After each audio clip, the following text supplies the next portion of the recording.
الحديث فيما أخرجه البخاري ومسلم.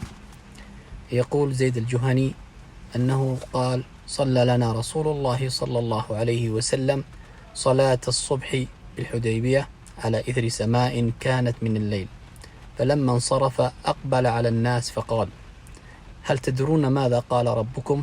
قالوا: الله ورسوله أعلم.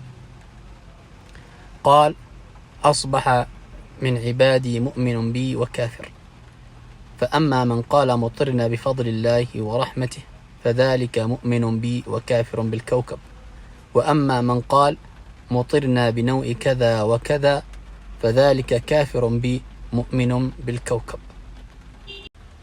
فينبغي علينا إذا شاهدنا المطر علينا أن نقول مطرنا بفضل الله ورحمته، فنحن نؤمن بحبيبنا صلى الله عليه وسلم ولا نؤمن